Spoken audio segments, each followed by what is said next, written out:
School खुलेंगे अब, हालांकि इस पे अभी प्रश्न चिन्ह लगा हुआ है। आप देख रहे हैं एपीएन, मैं हूं आपके साथ प्रियंका।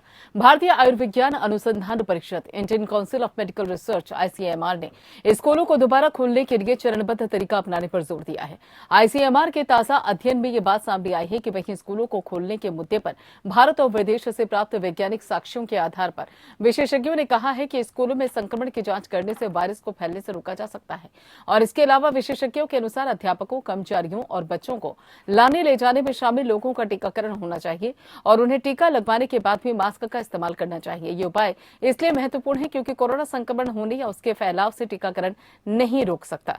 यही बात बड़ों और बच्चों के लिए समान रूप से भी सच है। उन्होंने कहा कि विभिन्न उपायों के साथ स्कूल खोलने से न केवल व्यक्तिगत रूप से सीखने की निरंतरता सुनिश्चित होगी, बल्कि माता पिता में यह विश्वास भी पैदा होगा कि स्कूल बच्चों के लिए सुरक्षित है। स्कूलों को यह सुनिश्चित करना चाहिए कि सभी कमरे हवादार हों, साथ ही उन्हें एयर कंडीशन से परहेज करना चाहिए। संक्रमण के संभावित प्रसार को रोकने के लिए कक्षाओं में एग्जॉस्ट पंखे लगाए जाने चाहिए। बच्चों को भोजन साझा करने कैंटीन या डाइनिंग हॉल में लंबे समय तक रहने से रोका जाना चाहिए।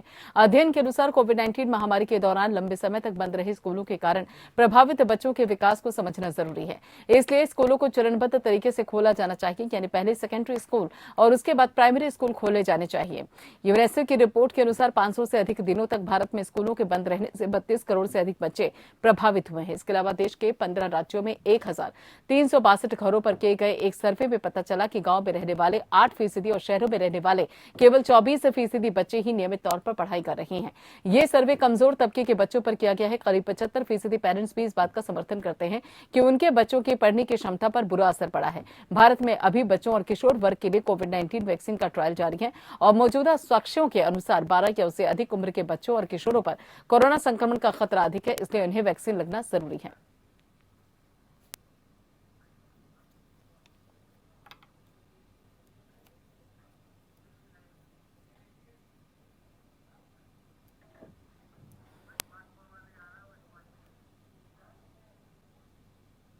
और इससे पहले की चर्चा पे जाए, सीधे रुक करते हैं सीएम योगी आदित्यनाथ के संबोधन का। आंगनबाड़ी बहनों को आमंत्रित करना चाहता हूं जिन्हें स्मार्टफोन आज मिला है, 20 आंगनबाड़ी बहनें हमारे उन्नाव की, कि वो मंच पर आ जाएं।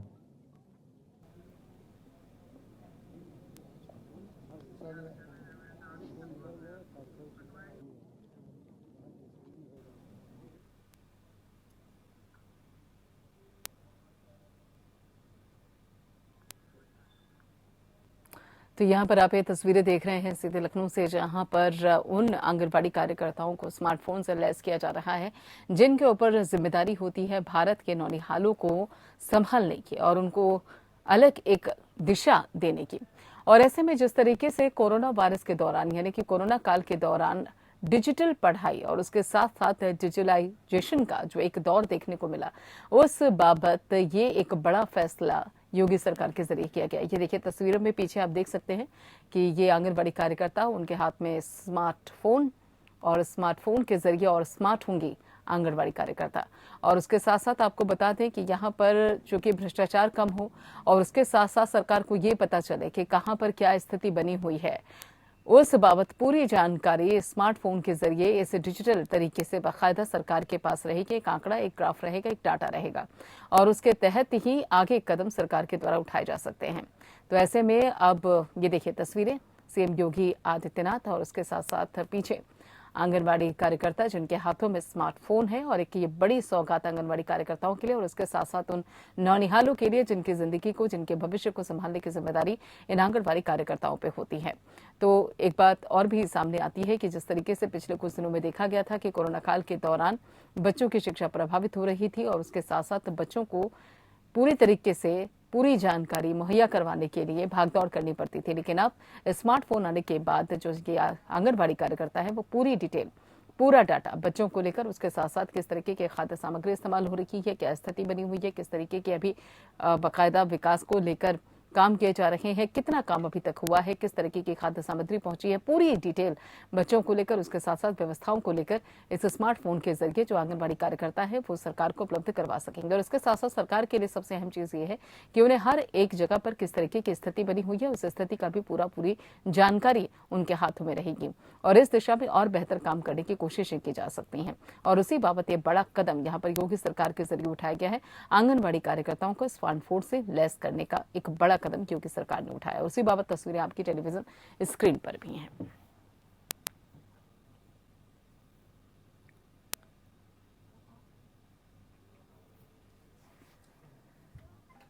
तो ये देख सकते हैं आप तस्वीरों में सीएम योगी आदित्यनाथ आंगनबाड़ी कार्यकर्ताओं का स्मार्टफोन से लैस करते हुए। और सबसे अहम चीज़ ये है कि जो सरकार का नज़रिया है वो ये है कि जितनी ज़्यादा चीज़ें डिजिटल होंगी, जितनी ज़्यादा चीज़ें डिजिटलाइजेशन के जरिए एक प्लेटफॉर्म पे होंगे, एक पोर्टल पर होंगे, उसके चलते भ्रष्टाचार कम होगा और टेबल के नीचे से जो कमाई होती है उस पर भी रोक लगेगी। और सबसे अहम बात है कि जो व्यवस्थाएं हैं वो दुरुस्त रहने वाली हैं और ऐसे में एक मैन पावर को लेकर भी पूरी मॉनिटरिंग बनी रहेगी। और इसी बाबत यहाँ पर योगी सरकार का ये बड़ा फैसला और इस फैसले के तहत आंगनबाड़ी कार्यकर्ताओं को स्मार्टफोन से लैस किया गया है। तस्वीरें आप देख सकते हैं अपने टेलीविजन स्क्रीन पर और खुद सीएम योगी आदित्यनाथ ने आंगनबाड़ी कार्यकर्ताओं को स्मार्टफोन से लैस किया है। और अक्सर देखने को मिलता है कि कई बार ये खबरें निकलकर सामने आती हैं कि कई आंगनबाड़ी केंद्र होते हैं जो कि संचालित तो होते हैं, लेकिन वहां पर जो आंगनबाड़ी कार्यकर्ता हैं वो नहीं पहुंच पाते। खाद्य सामग्री को लेकर त्रुटियां देखने को मिलती हैं।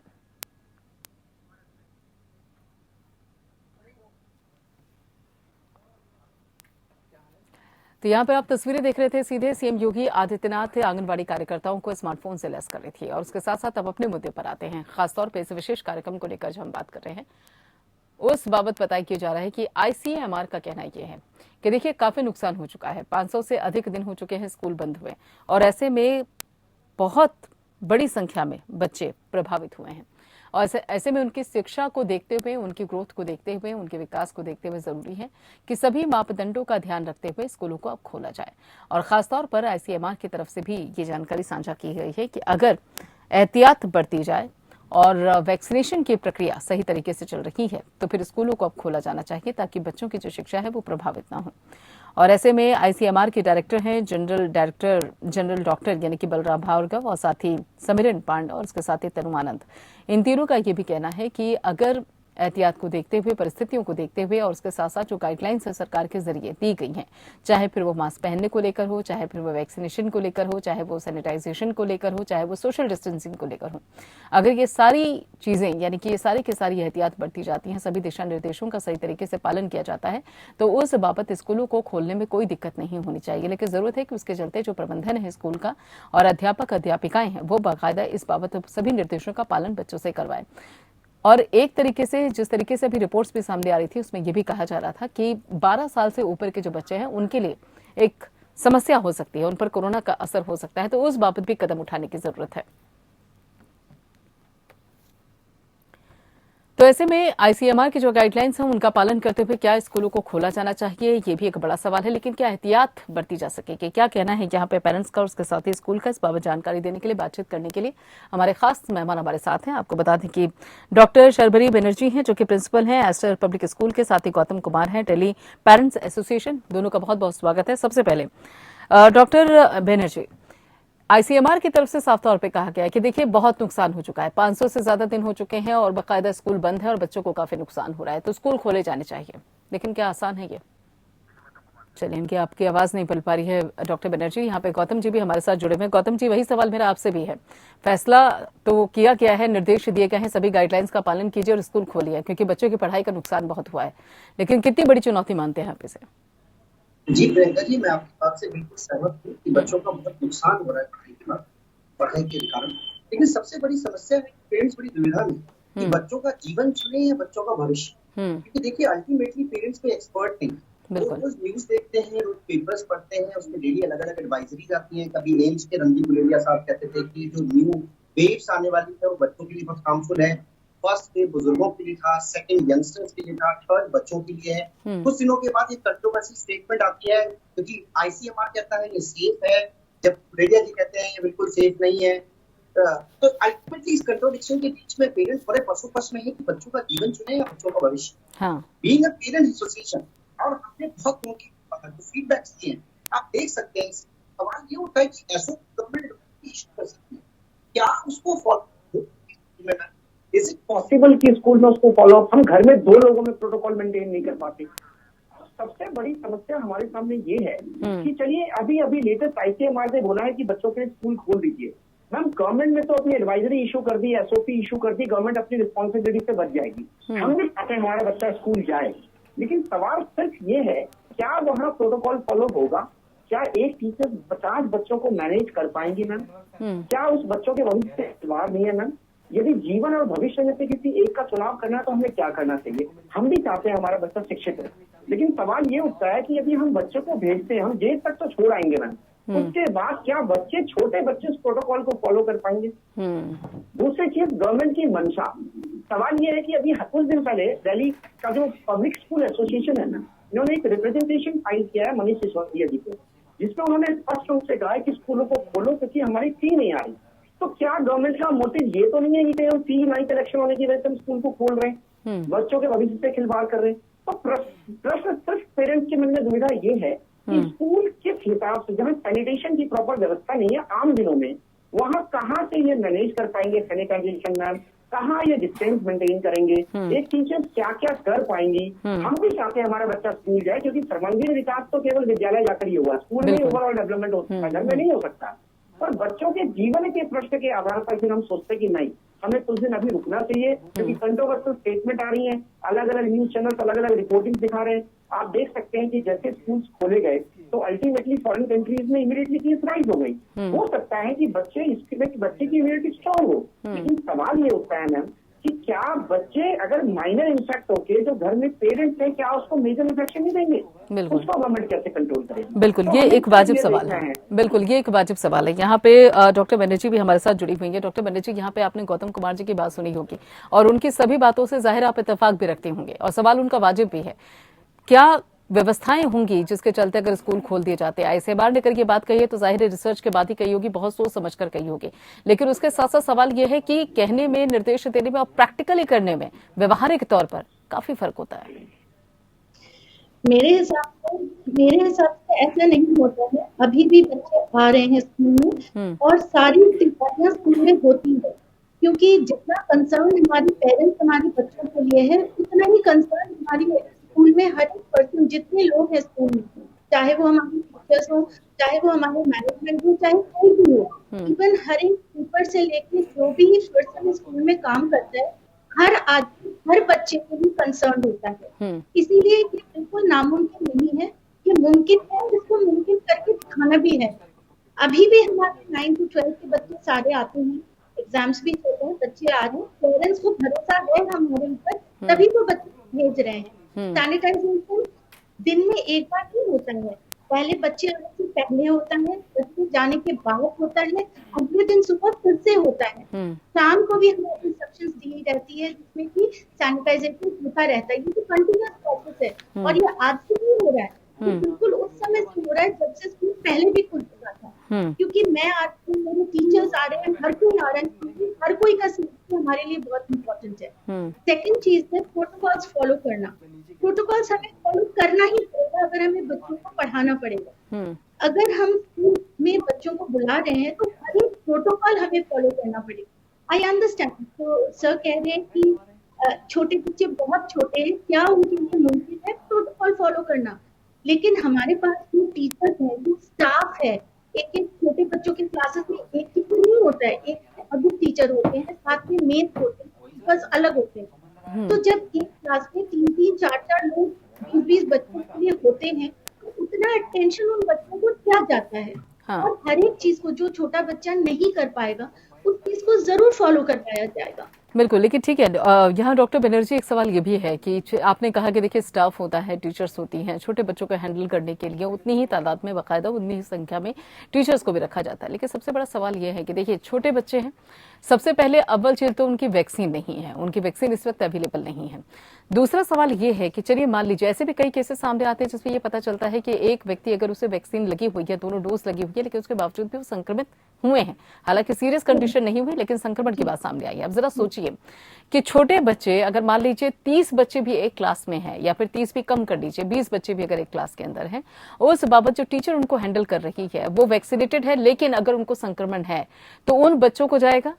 ये आप कैसे हैंडल करेंगे? इसे कैसे हैंडल कर पाया जाएगा? देखिए, मेरा एक पॉइंट जो मैंने पहले, जब आपकी मेरी माइक की ऑडियो, आई एम सॉरी, उस समय आप सुन नहीं पाए थे। बिल्कुल, जो छोटे बच्चे 17, 18 एंड अबव जितने बच्चे हैं वो तो वैक्सीनेटेड हो गए। हाँ, ठीक है। हाँ। Now it is just not us, ये सिर्फ हमारी तरफ से नहीं हो सकती है, हमारे साथ पेरेंट्स का और गवर्नमेंट का साथ होना जरूरी है। क्यों?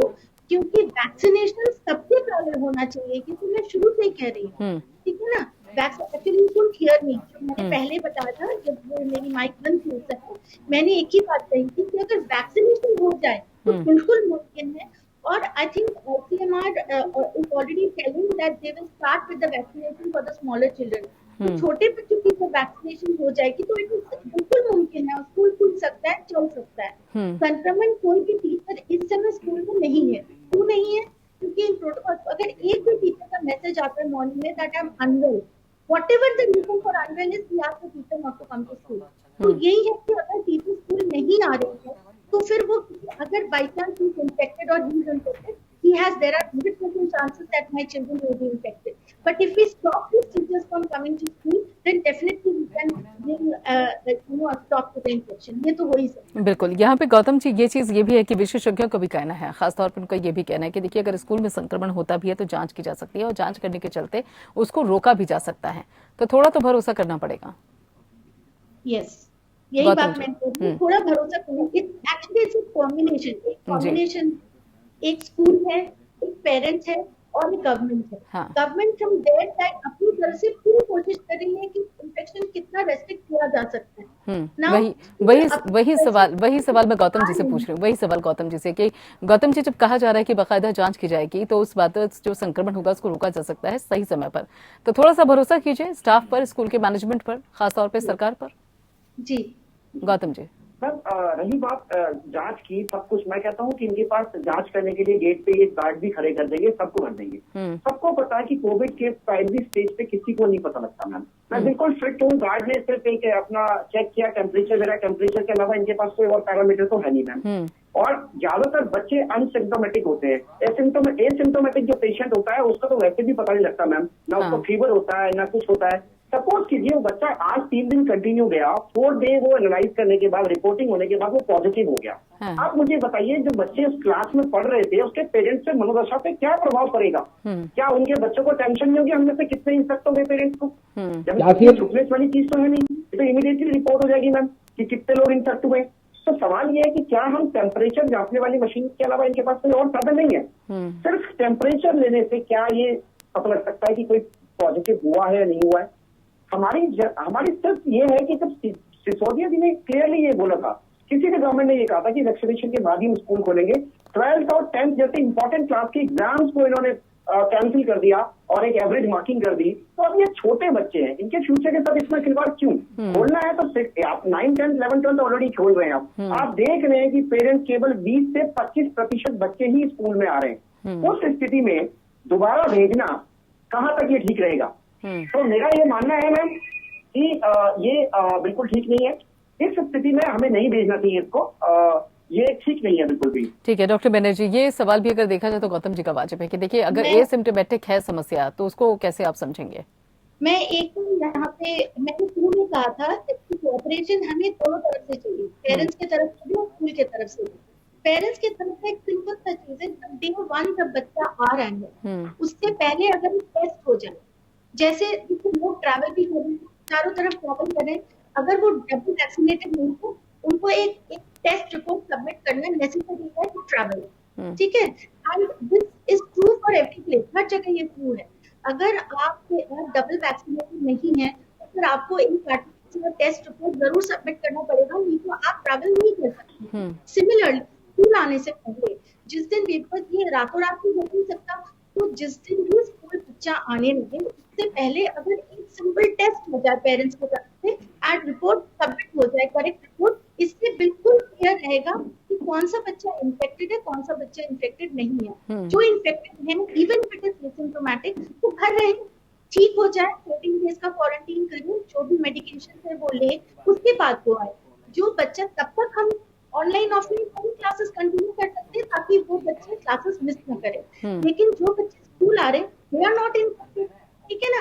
And this process for a little time, थोड़े समय के लिए हम इस प्रोसेस को कंटिन्यूएशन में रख सकते हैं, है ना।